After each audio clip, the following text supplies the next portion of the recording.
Pemirsa, kapal patroli tim AL Lanal Tanjung Balai Asahan menggagalkan penyelundupan 31 TKI ilegal ke Malaysia di perairan Batubara. Sejumlah ABK dan nahkoda terjun ke laut menghindari tangkapan petugas.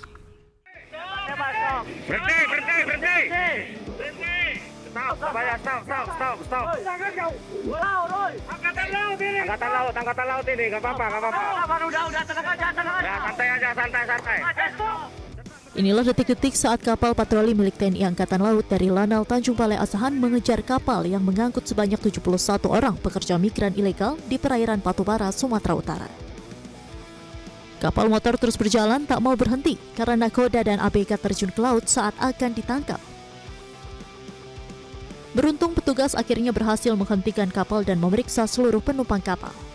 Diketahui kapal dengan penumpang pekerja migran berlayar menuju ke Malaysia.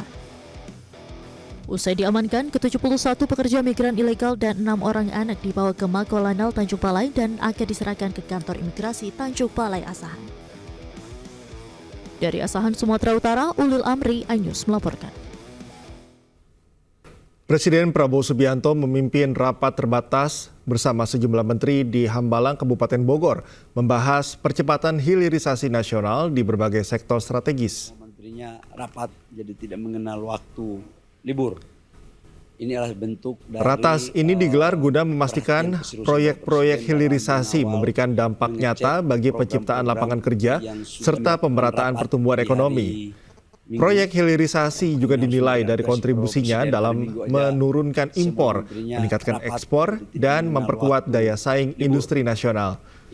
Sejumlah proyek hilirisasi juga diarahkan untuk melibatkan para petani tambak, petani perkebunan, hingga masyarakat sekitar. Menteri Investasi dan Hilirisasi Rosan Ruslani menyatakan telah menginventaris sejumlah proyek hilirisasi di sektor mineral, batubara, aquaculture, pertanian, hingga perkebunan. Ini adalah bentuk dari dan kita prioritaskan proyek-proyek mana saja yang memberikan dampak positif, terutama dalam bidang penciptaan lapangan pekerjaan. Itu adalah salah satu parameter utama yang tadi kami lihat, dan kemudian juga kita melihat yang mempunyai dampak tentunya tidak hanya dari segi ekonomi, tapi itu yang disampaikan penciptaan lapangan pekerjaan, penurunan impor, dan juga bisa meningkatkan ekspor. Dan di mana yang kita juga mempunyai daya competitiveness yang lebih tinggi. Nah, itu yang Sebuah bus yang membawa penumpang mudik ke Makassar terbakar di Kabupaten Pangkep, Sulawesi Selatan. Kebakaran bus diduga akibat korsleting listrik pada bagian mesin.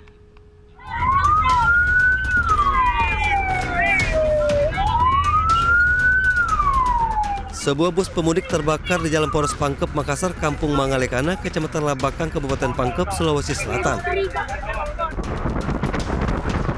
Angin kencang membuat si jago merah dengan cepat membakar habis bus beserta isinya. 2 unit armada pemadam kebakaran dikerahkan ke lokasi untuk memadamkan api. Api padam 30 menit kemudian. 4 penumpang, 2 kru dan seorang sopir selamat dari kebakaran. Polisi datang melakukan olah TKP dan memasang garis polisi. Bus yang berangkat dari Mangkutanah, Kabupaten Luwu Timur menuju kota Makassar ini diduga mengalami korsleting listrik pada bagian mesin hingga mengalami kebakaran.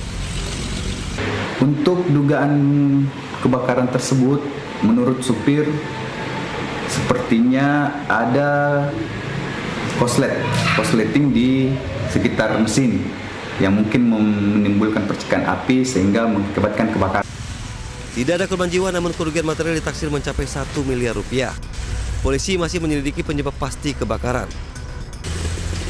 Dari Kabupaten Pangkep, Sulawesi Selatan, Udin Sahrudin, iNews melaporkan. Ratusan calon pemudik dengan tujuan ke sejumlah kota di Pulau Jawa dan Sumatera mulai memadati terminal bus Kalideres, Jakarta Barat mulai Minggu siang. Para calon pemudik mengaku memilih pulang kampung lebih awal demi menghindari kepadatan dan kenaikan harga tiket bus jelang Lebaran.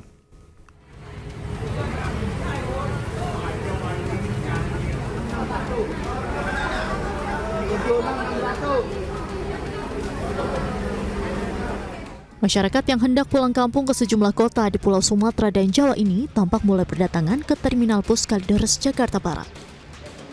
Ratusan calon pemudik yang akan merayakan Hari Raya Idul Fitri di kampung halaman ini terlihat memadati ruang tunggu dan loket tiket terminal. Para calon pemudik mengaku memilih pulang kampung lebih dahulu demi menghindari kepadatan lalu lintas dan kenaikan harga tiket bus. Karena biar nggak terlalu rame di kapalnya juga, di jalannya juga, di bisnya juga. Iya, biar lamaan di kampung gitu. Terus di jalan juga belum rame. Kalau udah H-5 gitu kan, udah tusla juga naik dia. Sementara itu, pihak pengurus perusahaan otobus di Terminal Kalideres mengungkapkan lakukan persiapan, terutama kelengkapan fasilitas bus dan menambah armada bus jika pada H-3 Lebaran mendatang terjadi lonjakan calon pemudik. Terkait harga tiket, para pengurus PO Bus Pulau Sumatera dan Jawa juga memprediksi akan terjadi kenaikan menjelang masa angkutan mudik Lebaran Idul Fitri nanti dengan kisaran 25%. Untuk sementara persiapan di saat mudik Lebaran, kita udah mempersiapkan diri dari busnya juga, dari check and rechecknya udah komplit semua. Adapun juga ada tambahan mobil bis pariwisatanya udah kita siapin. Baik, kalau kita regulernya ada 16 unit, ditambah dengan pariwisatanya ada 7 unit. Kalau untuk kenaikan harga kan kita berdasarkan dari perusahaan masing-masing, owner masing-masing. Apabila di saat tuslak di tanggal 24, insya Allah itu Jawa Sumatera pada naik semua. Itu diperkirakan sekitar 25%. Pihak pengelola Terminal Bus Kalideres sendiri akan mendirikan posko keamanan terpadu, kesehatan, hingga posko pengecekan kelaikan armada bus dalam menghadapi angkutan mudik Lebaran Idul Fitri 2025. Dari Jakarta, Miftahul Gani, iNews melaporkan. Pendaftaran tiket mudik gratis Dinas Perhubungan Jawa Timur ricuh. Warga menuding adanya dugaan penyerobotan antrian karena petugas dinilai salah menghitung warga yang mengantri.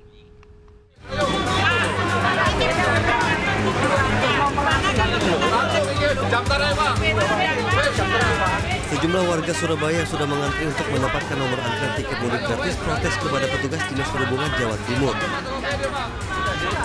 Warga protes lantaran petugas menyatakan nomor antrian telah habis dengan kuota 500 nomor antrian.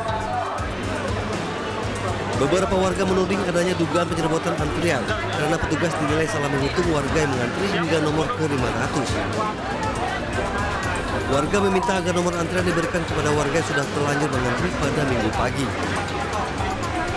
Kan kuotanya di luar itu 500, terus ke dalam 500, nanti dibuka lagi. Kita antri sampai panjang. Sekarang ternyata 500 saja. Kan dari pagi loh, jam sebelum subuh udah di sini loh, nggak dapet.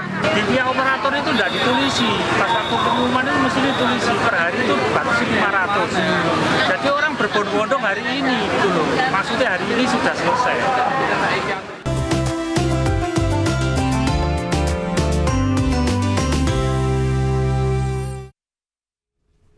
Kembali di iNews Pagi, pemirsa, posko sahur gratis digelar oleh sejumlah pemuda di Kota Palu, Sulawesi Tengah. Tak hanya bisa santap di tempat, warga pun juga bisa membawa pulang menu sahur yang disediakan panitia selama bulan Ramadan.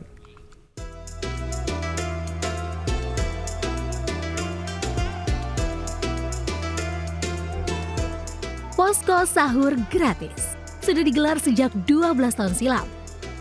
Posko sahur gratis ini diinisiasi oleh Himpunan Pemuda Al-Khairat Palu, Sulawesi Tengah. Awalnya, menu sahur yang telah dibungkus diantar ke sejumlah tempat seperti panti asuhan ataupun asrama. Namun 6 tahun terakhir, dibukalah sebuah posko sahur gratis yang diperuntukkan bagi semua kalangan. Ribuan paket sahur gratis disediakan oleh panitia dan pastinya dengan menu yang beragam tiap harinya. Kerennya lagi, sekitar 90% relawan berasal dari sejumlah mahasiswa baik dari dalam maupun luar kota Palu. Eits, tak cuma bisa makan di tempat, menu sahur ini ternyata juga bisa loh untuk dibawa pulang alias dibungkus sesuai kebutuhan. Senang banget tuh ada sahur gratis yang mungkin pertamanya ada di Kota Palu. Kemudian sahur gratis ini bisa dijadikan sebagai bahan alternatif bagi kita mahasiswa. Kenapa kami pilih sahur? Karena memang untuk buka puasa itu sudah banyak dilakukan oleh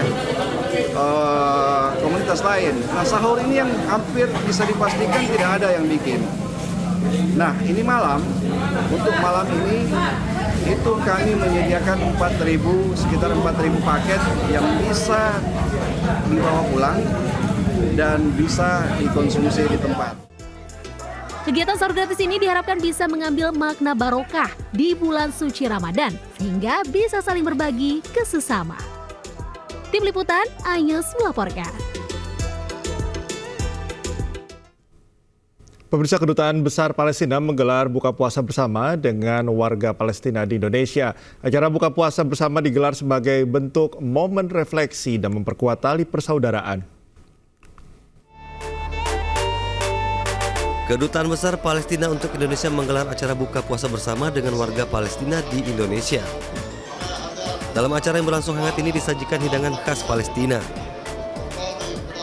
Dalam acara juga turut dihadiri sejumlah pejabat seperti Duta Besar Palestina untuk Indonesia Zurel Asun, Wakil Menteri Luar Negeri Anies Mata, serta sejumlah mahasiswa Palestina yang mengenyam pendidikan di Indonesia. Kita kayak shawarma, kayak makluba, kayak ataif, kayak nasi mandi, nasi laham, banyak, alhamdulillah. Ya alhamdulillah kita kalau bersama kita komunitas Palestina sama Indonesia pasti lebih lebih kenal dan lebih bagus untuk kita di sini di Indonesia. Insya Allah kita bersama orang Indonesia dan Palestina kita satu hati, insya Allah. Buka puasa bersama bertajuk Masyarakat Persahabatan Palestina dan Indonesia dilakukan sebagai bentuk hubungan persahabatan antar kedua negara, sekaligus menunjukkan eksistensi Indonesia untuk mendukung kemerdekaan Palestina. Dari Jakarta, Salam Rahmat, Yudi Permana, Ainus melaporkan.